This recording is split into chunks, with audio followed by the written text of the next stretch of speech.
नमस्कार दोस्तों, आज के इस वीडियो में हम लोग ए एन का प्रयोग सीखेंगे। Use of a an. A an और द को आर्टिकल्स कहा जाता है। मॉडर्न ग्रामर में इन्हें डिटरमाइनर्स के नाम से जाना जाता है। डिटरमाइनर वे शब्द होते हैं जो नाउन के आने की सूचना देते हैं। Determiners are those words which signal the coming of noun. यहां हम लोग केवल ए एन का प्रयोग ही सीखेंगे।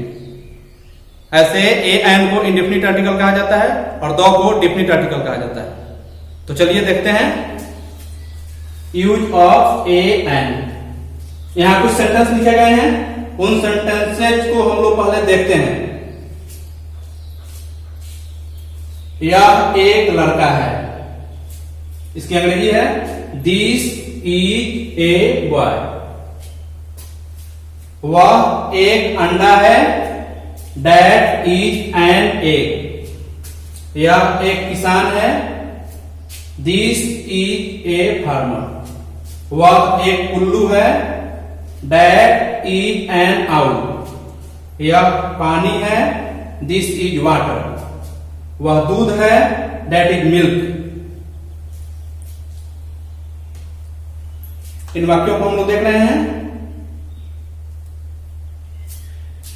यहां देखिए, यह एक लड़का है का ट्रांसलेशन बना है this is a boy. Boy singular countable noun है, इसलिए उसके पहले ए का प्रयोग हुआ। दूसरे सेंटेंस में वह एक अंडा है, that is an egg. Egg भी सिंगुलर काउंटेबल नाउन है, इसलिए इसके पहले एन का प्रयोग हुआ है। तीसरे वाक्य पर विचार करते हैं। यह एक किसान है, this is a farmer. Farmer भी सिंगुलर काउंटेबल नाउन है, इसलिए इसके पहले ए आया है। वह एक उल्लू है, that is an owl. Owl भी सिंगुलर काउंटेबल नाउन है, इसके पहले एन लगा है। यह पानी है, दिस इज वाटर। यह अनकाउंटेबल नाउन है, इसलिए यहां ए या एन का प्रयोग नहीं हुआ है। वह दूध है, दैट इज मिल्क। मिल्क भी अनकाउंटेबल नाउन है, इसलिए इसके पहले ए एन का प्रयोग नहीं हुआ है। एक बात और ध्यान देने योग्य है कि अगर हम हिंदी के वाक्यों में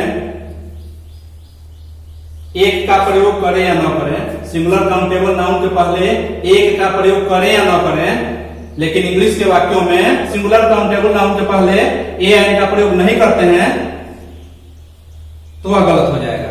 जैसे अगर हम हिंदी में यह लिख दें कि यह लड़का है, तो भी वाक्य सही है, लेकिन इंग्लिश में दिस इज बॉय लिखें तो यह गलत हो जाएगा। इससे एक बात स्पष्ट है कि हिंदी के वाक्यों में एक रहे या न रहे, लेकिन इंग्लिश के वाक्यों में ए का होना आवश्यक है। कब? तो जब नाउन सिंगुलर काउंटेबल नाउन में हो। सारे नाउन यहाँ सिंगुलर काउंटेबल नाउन में है, उसके पहले ए एन लगा है। दो अनकाउंटेबल नाउन है, इसलिए ए एन नहीं लगा है। ए एन का प्रयोग सिंगुलर काउंटेबल नाउन के पहले हो रहा है। इसका मतलब हुआ कि प्लूरल नाउन्स के साथ ए एन का प्रयोग नहीं होगा। अगर बॉयज रहता तो वहां हम ए एन का प्रयोग नहीं करते। एक से होता तभी ए एन का प्रयोग नहीं करते। साथ ही काउंटेबल नाउन होगा, सिंगुलर काउंटेबल होगा, तब ए एन का प्रयोग होगा। अगर अनकाउंटेबल नाउन रहेगा तो ए एन का प्रयोग नहीं होगा। साथ ही अगर नाउन न रहे तभी ए एन का प्रयोग नहीं होगा। तो क्या होना चाहिए? नाउन को सिंगुलर होना चाहिए, काउंटेबल होना चाहिए, तब ए एन का प्रयोग होता है। अर्थात प्लूरल नाउन के साथ ए एन का प्रयोग नहीं होगा, अनकाउंटेबल नाउन के साथ नहीं होगा, प्रॉपर नाउन के साथ नहीं होगा, और अगर नाउन हो ही नहीं किसी सेंटेंस में, वहां भी ए एन का प्रयोग नहीं होगा। तो मात्र 3 शब्द जो हैं वो बहुत सारे नियम बयां कर रहे हैं। सिंगुलर काउंटेबल नाउन के साथ ए एन का प्रयोग होता है, अभी हमने पढ़ा। अर्थात प्लूरल नाउन के साथ ए एन का प्रयोग नहीं होगा, अनकाउंटेबल नाउन के साथ नहीं होगा, प्रॉपर नाउन के साथ नहीं होगा। प्रॉपर नाउन किसी खास व्यक्ति, वस्तु, स्थान, महीना इत्यादि के नाम को प्रॉपर नाउन कहते हैं। काउंटेबल नाउन जिस नाउन को गिना जा सके उसे काउंटेबल कहा जाता है। अनकाउंटेबल नाउन, जिस नाउन को नहीं गिना जा सके उसे अनकाउंटेबल नाउन कहा जाता है। जैसे राइस हो गया, ब्रेड हो गया। ब्रेड देखने से ऐसा लगता है कि काउंटेबल है, लेकिन ब्रेड अनकाउंटेबल नाउन है। उसी तरह हेडेक देखने से लगता है कि अनकाउंटेबल नाउन है, लेकिन हेडेक काउंटेबल नाउन है। तो सिंगुलर काउंटेबल नाउन के साथ ये एन का प्रयोग होगा, अन्यथा नहीं होगा। अगर किसी सेंटेंस में नाउन नो आए वहां भी ए एन का प्रयोग हम नहीं करते हैं। अब देखते हैं ए एन का प्रयोग, ए का प्रयोग कहां होगा और एन का प्रयोग कहां होगा। ऐसे तो हमने देख लिया है कि ए एन का प्रयोग सिंगुलर काउंटेबल नाउन के साथ होता है। अब सिंगुलर काउंटेबल नाउन में ए कहां लगेगा और एन कहां लगेगा, इस पर विचार कर रहे हैं। एकदम स्पष्ट नियम है, ए का प्रयोग उस शब्द के पहले होता है जिसका उच्चारण व्यंजन ध्वनि कॉन्सोनेंट साउंड से शुरू होता है। वहीं एन का प्रयोग उस शब्द के पहले होगा जिसका उच्चारण स्वर ध्वनि से शुरू हो। यहां कॉन्सोनेंट साउंड और वॉवेल साउंड की चर्चा हुई है।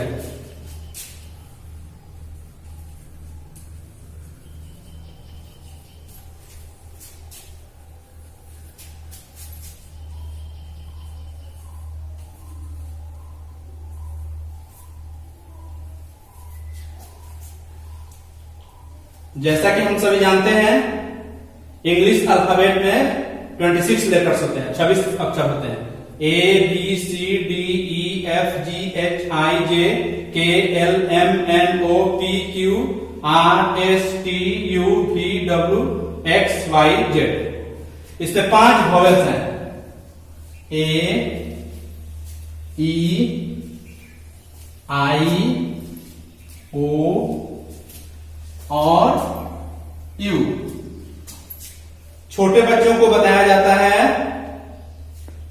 कि अगर कोई वर्ड ए से, ई से, आई से, ओ से या यू से शुरू हो तो उसके पहले एक की अंग्रेजी एन लगाया जाता है और बाकी B C D F G H J K L M N P Q R S T V W X Y और जेड से शुरू होने वाले शब्द के पहले एक की अंग्रेजी ए होता है। इनसे कॉन्सोनेंट से शुरू होने वाले शब्द से पहले एक की अंग्रेजी के लिए हम ए का प्रयोग करते हैं, लेकिन यह छोटे बच्चों के लिए है क्योंकि उनकी समझ कम होती है, इसलिए उन्हें ऐसे बता दिया जाता है। लेकिन ऐसा होता नहीं है। जो वर्ड कॉन्सोनेंट साउंड देते हैं, कॉन्सोनेंट साउंड देते हैं, उनके साथ प्रयोग किया जाता है ए का। और जो वॉवेल साउंड देते हैं अर्थात उच्चारण में वॉवेल साउंड से शुरुआत होती है तो वहां एक की अंग्रेजी एन होती है। इसका बहुत ही सिंपल नियम है, बहुत ही सिंपल तरीका है ए एन का प्रयोग करने के लिए। हम जानते हैं कि हिंदी में स्वर अ आ ह्रस्व ई दीर्घ ई इत्यादि होते हैं और हिंदी में व्यंजन क ख ग घ अंग च छ ये सब होते हैं। तो ए एन का प्रयोग करने के लिए केवल इतना पर विचार कर ले तो ए एन के प्रयोग में कोई परेशानी नहीं होगी। ए एन का प्रयोग जानना हो तो इतना ही काफी है। वॉवेल साउंड, कॉन्सोनेंट साउंड कैसे ज्ञात किया जाता है उसके लिए यही काफी है। किसी भी वर्ड का अगर वह सिंगुलर काउंटेबल नाउन है तो उसके पहले एन लगेगा। तो एन लगेगा तो कहां ए लगेगा, कहां एन लगेगा, यह हमें देखना है। तो हम उस वर्ड का उच्चारण करेंगे। यूनिवर्सिटी, हमने यहां उच्चारण लिख दिया है यूनिवर्सिटी। यहां शुरुआत हो रही है य से। यह क्या है, यह की ध्वनि जो है वह व्यंजन ध्वनि है, कॉन्सोनेंट साउंड है। य व्यंजन है, इंग्लिश में व्यंजन है, हिंदी में व्यंजन है, हिंदी में व्यंजन है, इसीलिए यूनिवर्सिटी के पहले हम ए लगाए हैं। हिंदी में अगर व्यंजन हो अर्थात क से लेकर ज्ञ तक में का कोई अक्षर आए तो वहां एक की अंग्रेजी ए होती है, और अगर ओ आने का कोई स्वर आए शुरुआत में तो वहां एक की अंग्रेजी एन होती है। जैसे दूसरा उदाहरण देखते हैं, एन आवर, इसको हावर नहीं पढ़ते हैं, एक यहां साइलेंट है, एन आवर, इसकी शुरुआत किससे हो रही है? आ से। आ क्या है? स्वर ध्वनि है, स्वर ध्वनि है अर्थात वॉवेल साउंड है, इसीलिए यहां एन का प्रयोग हुआ है। अभी तक हम जो जानते थे कि वॉवेल लेटर और कॉन्सोनेंट लेटर के आधार पर एन का प्रयोग होता है, तो ऐसा नहीं है। वॉवेल लेटर और वॉवेल साउंड में अंतर है, उसी तरह कॉन्सोनेंट लेटर और कॉन्सोनेंट साउंड में अंतर है। तीसरा उदाहरण देखते हैं, एन ऑनेस्ट मैन, इसी तरह आवर के जैसा ही ऑनेस्ट में भी एक साइलेंट है, एन ऑनेस्ट, इसकी भी ध्वनि कैसी है? स्वर के जैसी है, इसीलिए इसके पहले एन लगेगा। यहां एक बात ध्यान देने योग्य है कि ऑनेस्ट जो है वह सिंगुलर काउंटेबल नाउन नहीं है, बल्कि नाउन है ही नहीं, नाउन यहां मैन है। तो एन जो लगा है वह किसके लिए लगा है? मैन के लिए लगा है। सिंगुलर काउंटेबल नाउन के लिए ए एन का प्रयोग होता है, लेकिन मैन के साथ ऑनेस्ट है, नाउन के पहले एडजेक्टिव आता है और उस एडजेक्टिव के पहले एन आएगा। इसके बाद हम उस नियम को स्पष्ट करेंगे। तो नाउन के पहले एडजेक्टिव आया है और एडजेक्टिव के पहले एन को आना है, इसीलिए एन ऑनेस्ट के उच्चारण के आधार पर प्रयुक्त होगा। उसी तरह अगला उदाहरण देखते हैं, एन एम ए। ऐसे एब्रिविएशन में फुल स्टॉप देने की जरूरत नहीं है, पहले दिया जाता था लेकिन अभी नहीं दिया जाता है। An M A master of arts, इसका उच्चारण हम करें तो क्या होगा? M A. शुरुआत किससे हो रही है? ए से। आप अब समझ गए हैं कि ए क्या है? ए स्वर ध्वनि है, स्वर ध्वनि होने के कारण यहां एन लगा है। अब आप पढ़ सकते हैं कि एम कॉन्सोनेंट है तो यहां ए होना चाहिए, लेकिन ऐसा नहीं होता है। केवल हम ध्वनि पर ध्यान देंगे। अगर ध्वनि स्वर है, अगर शुरुआत स्वर ध्वनि से हो रही है तो एन लगा दीजिए, अगर शुरुआत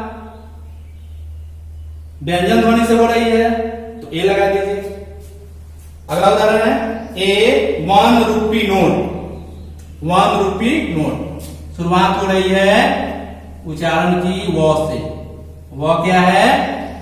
व्यंजन है, व्यंजन ध्वनि है, ध्वनि व्यंजन है, इसीलिए 1 के पहले ए होगा।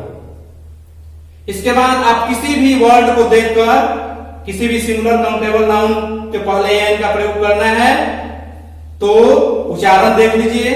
उच्चारण अगर स्वर ध्वनि से हो रही है, उच्चारण की शुरुआत स्वर ध्वनि से हो रही है तो एन लगाइए। उच्चारण अगर व्यंजन ध्वनि से हो रही है तो ए लगाइए। कुछ और वाक्य हम देखते हैं। ही इज ए फार्मर, वह एक किसान है। ही इज एन ओल्ड फार्मर, वह एक बूढ़ा किसान है। यहां फार्मर नाउन है और नाउन के पहले, इस वाक्य के बाद इस वाक्य में नाउन के पहले एडजेक्टिव का प्रयोग किया गया है।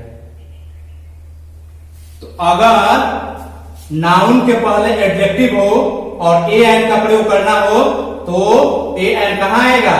एडजेक्टिव के पहले आएगा। ऐसा नहीं होगा he is an, he is old an farmer नहीं होगा, या ओल्ड ए फार्मर नहीं होगा। अगर नाउन के पहले एडजेक्टिव हो तो ए एन का प्रयोग एडजेक्टिव के पहले होता है। एडजेक्टिव जानते हैं आप, जो शब्द नाउन या प्रोनाउन की विशेषता बताए उसे एडजेक्टिव कहा जाता है। अगले सेंटेंस में देखते हैं, Ram is a good boy. Boy noun है और गुड एडजेक्टिव है। एडजेक्टिव क्यों है? क्योंकि बॉय की विशेषता बतला रहा है गुड, इसलिए एडजेक्टिव। नाउन हो गया, सिंगुलर काउंटेबल नाउन है, उसकी विशेषता बतला रहा है गुड, तो गुड एडजेक्टिव हो गया।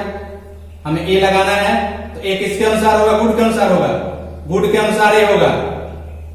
अर्थात इसकी ध्वनि जो है, शुरुआती ध्वनि वह गौ है, गौ के अनुसार यहां ए लगा है। तो एडजेक्टिव अगर नाउन के पहले एडजेक्टिव हो और एडजेक्टिव के पहले ए एन का प्रयोग करना हो तो वह नजदीक के शब्द के अनुसार ही ए एन होगा, अर्थात इस एडजेक्टिव के अनुसार यहाँ ए एन होगा। गौ है इसलिए का प्रयोग हुआ है। अगला वाक्य है, Ram is a very good boy. Boy noun है, गुड अभी आपने पढ़ा एडजेक्टिव है, और वेरी जो है बहुत अच्छा लड़का, अच्छा की भी विशेषता बतला रहा है वेरी। तो वेरी क्या हुआ? एडवर्ब हुआ। अगर एडवर्ब प्लस एडजेक्टिव हो तो एडवर्ब प्लस एडजेक्टिव का स्थान कहां होगा? नाउन के पहले होगा। और आर्टिकल ए एन जो है वह वेरी के भी पहले होगा, और किसके अनुसार होगा?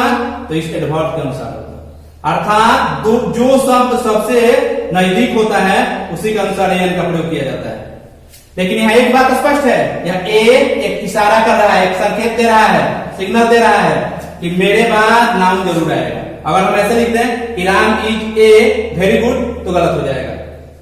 ए डिटरमाइनर इसलिए है क्योंकि यह कह रहा है कि मेरे बाद नाउन आएगा, चाहे उसके तुरंत बाद आए या एक दो वर्ड के बाद आए, लेकिन ए के बाद नाउन का आना निश्चित है।